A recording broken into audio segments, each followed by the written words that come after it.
Hello प्यारे बच्चों, six science में आज हम नया चैप्टर शुरू कर रहे हैं। चैप्टर 5। चैप्टर का नाम है सेपरेशन ऑफ सब्सटेंसेस। आज हम इस चैप्टर में थोड़ा सा इंट्रोडक्शन करेंगे। ये चैप्टर शुरू करने से पहले हमें कुछ टर्म्स का पता होना चाहिए। यहाँ पर ऊपर में कुछ टर्म्स दी हुई हैं आपकी बुक में, जैसे हैंड पिकिंग। अब हम देखेंगे हैंड पिकिंग क्या होता है। ये देखिए, आप देख सकते हैं हैंड पिकिंग। हैंड पिकिंग का मतलब है इधर कि हम कोई भी चीज़ साफ़ करते हैं, जैसे हम चावल साफ़ करते हैं, यहाँ दाल साफ़ कर रहे हैं, तो इसमें से कंकर हैं, काले काले कंकर, इनको बाहर निकालना हाथ से, तो इसको हैंड पिकिंग बोलते हैं। इसके बाद अगली टर्म आती है थ्रेशिंग। अब हम देखेंगे थ्रेशिंग क्या होता है।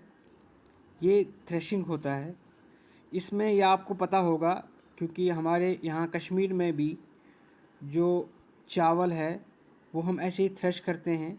कोई नीचे पत्थर होता है या कोई हार्ड मटेरियल होता है, उसके ऊपर हम ये चावल की बनी हुई गट्ठी को मारते हैं, तो इससे चावल अलग हो जाता है, चावल के दाने अलग हो जाते हैं और हमारे हाथ में खाली घास रह जाता है। इसके बाद हमारा अगला है विनोइंग। तो ये विनोइंग क्या होता है ये भी देख लेते हैं। ये देखिए, ये है विनोइंग। विनोइंग में हम जब घास और चावल के दाने या गेहूं के दाने मिक्स होते हैं, उनको ऐसे डालते हैं ऊपर से, तो इस ढेर में चावल के दाने होते हैं, यहाँ से हवा आ रही होती है इस साइड से इस साइड की ओर, फैन से या कुदरती हवा भी हो सकती है। तो इधर जो है धान इकट्ठा हो जाता है, चावल के दाने, और इधर घास इकट्ठा हो जाती है, क्योंकि घास जो होती है वो हल्की होती है चावल के दानों से, तो हवा के ज़ोर से वो इधर इकट्ठा हो जाती है, तो इसको हम विनोइंग कहते हैं।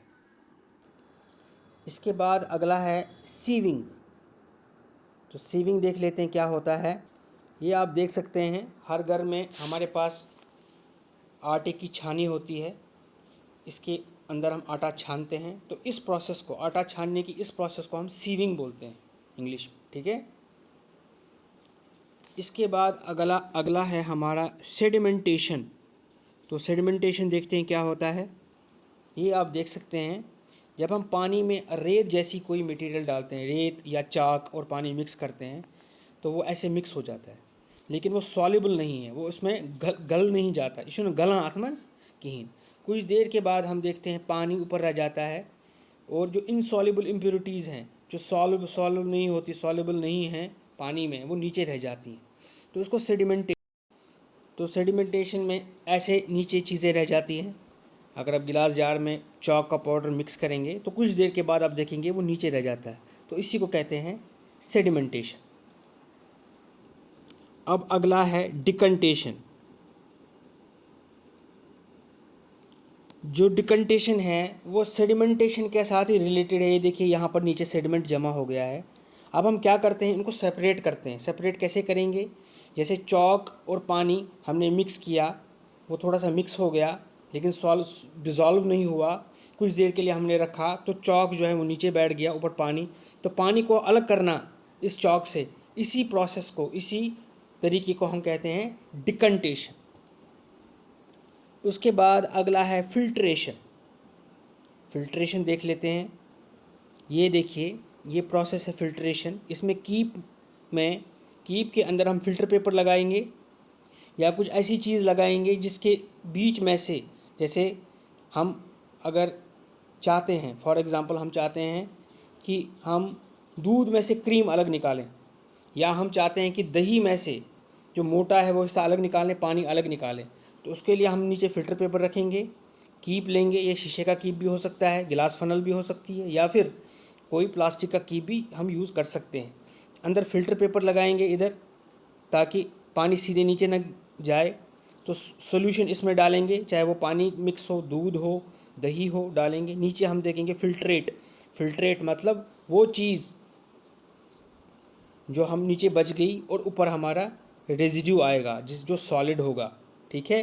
जैसे अगर हम दही इसमें डालेंगे तो नीचे दही का पानी आएगा और ऊपर मोटा दही का जो मोटा हिस्सा है वो ऊपर आ जाएगा, तो इसको कहते हैं फिल्ट्रेशन। फिर है इवेपोरेशन। तो इवेपोरेशन भी देख लेते हैं। ये तो बहुत आपको पता होगा, आसान है।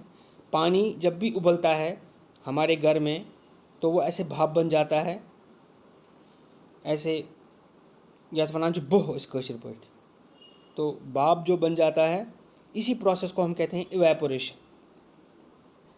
जब भी हम पानी के किसी सोर्स के पास जाते हैं तो हम देखते हैं कि वहाँ भी ऐसे ही जैसे हमने अभी देखा कि घर में इवापोरेशन हो रही है किसी पतीले में, तो पानी नेचुरली भी इवापोरेशन होती है कि सूरज की किरणें इस पर पड़ती हैं तो ये भाप बन के ऊपर उड़ता है। ये इस टाइम तालाब का पानी है तो ये ऊपर उड़ रहा है और ऊपर जाके ये बादल बन जाएंगे, यही फिर बरसते हैं, बारिश इसी से होती है। इसके बाद है कंडेंसेशन। आपने देखा होगा कि जब हम चाय या कोई भी ड्रिंक इसमें किसी पतीले में, बंद पतीले में रखते हैं, अगर वो शीशे का होगा तो आर पार दिखेगा, तो बाहर जो है, या अगर गर्म है तो अंदर, अगर ठंडा है तो बाहर, ऐसे ऐसे वेपर्स जमा हो जाते हैं।